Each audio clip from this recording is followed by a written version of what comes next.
Thank you. Now, I appreciate it. Something else I'm getting tired of is all this stupid bullshit we have to listen to all the time about children. It's all you hear in this country. Children. Help the children. What about the children? Save the children. You know what I say? Fuck the children. Fuck them. They're getting entirely too much attention. And I know what you're thinking. You say, Jesus, he's not going to attack children, is he? Yes, he is. He's going to attack children. And remember, this is Mr. Conductor talking. I know what I'm talking about. I know what I'm talking about. And I also know all you single dads and soccer moms who think you're such fucking heroes aren't going to like this, but somebody's got to tell you for your own good, your children are overrated and overvalued. You've turned them into little cult objects. You have a child fetish, and it's not healthy. And don't give me that weak shit. Well, I love my children. Fuck you. Everybody loves their children. Doesn't make you special. John Wayne Gacy loved his children. Kept them all right out in the yard near the garage.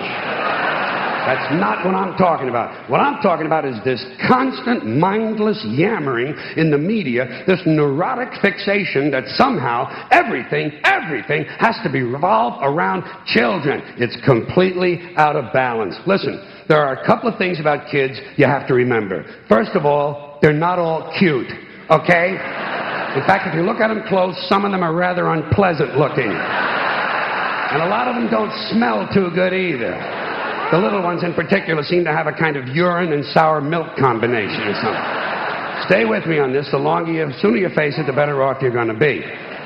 Second premise, not all children are smart and clever. Got that? Kids are like any other group of people. A few winners, a whole lot of losers.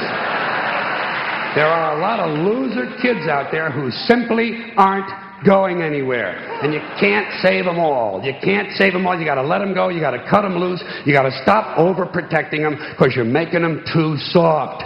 Today's kids are way too soft. For one thing, there's too much emphasis on safety. Child-proof medicine bottles and fireproof pajamas, child restraints and car seats and helmets, bicycles, skateboard, baseball helmets. Kids have to wear helmets now for everything but jerking off. Grown-ups have taken all the fun out of being a kid just to save a few thousand lives. It's pathetic. It's pathetic. What's happening is, you know what it is? These baby boomers, these soft, fruity baby boomers, are raising an entire generation of soft, fruity kids who aren't even allowed to have hazardous toys, for Christ's sake. Hazardous toys. Shit, whatever happened to natural selection? Survival of the fittest. The kid who swallows too many marbles doesn't grow up to have kids of his own.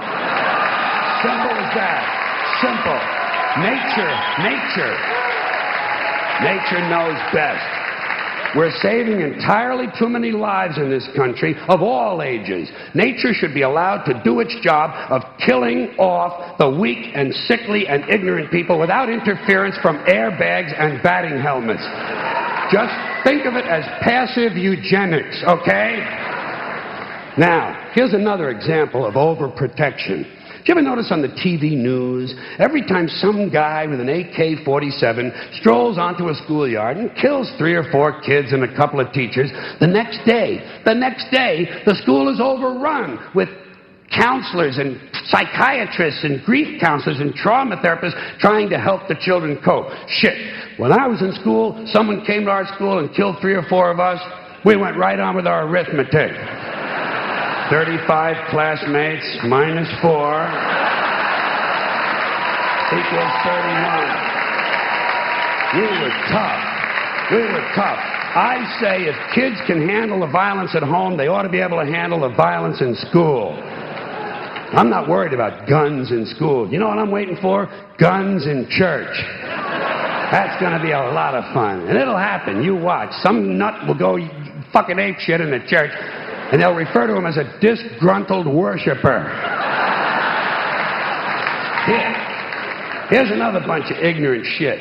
School uniforms. Bad theory. The idea that if kids wear uniforms to school, it helps keep order. Don't these schools do enough damage making all these kids think alike? Now they're going to get them to look alike, too? And it's not a new idea. I first saw it in old newsreels from the 1930s, but it was hard to understand because the narration was in German.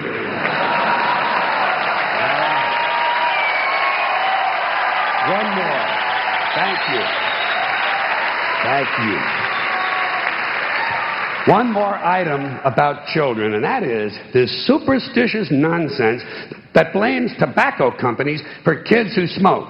Listen, kids don't smoke because a camel in sunglasses tells them to. They smoke for the same reasons adults do, because it relieves anxiety and depression. And you'd be anxious and depressed, too, if you had to put up with these pathetic, insecure, striving, anal, yuppie parents who enroll you in college before you're old enough to know which side of the playpen smells the worst.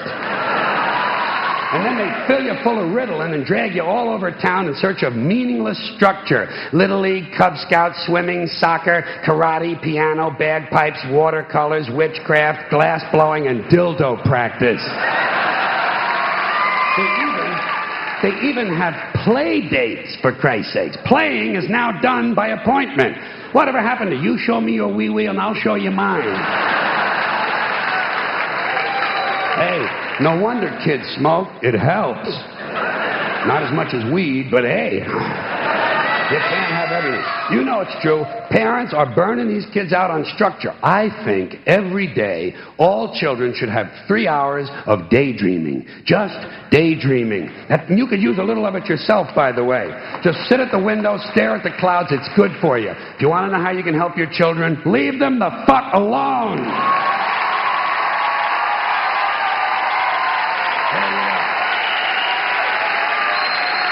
Thank you all so much. Now, what am I talking about?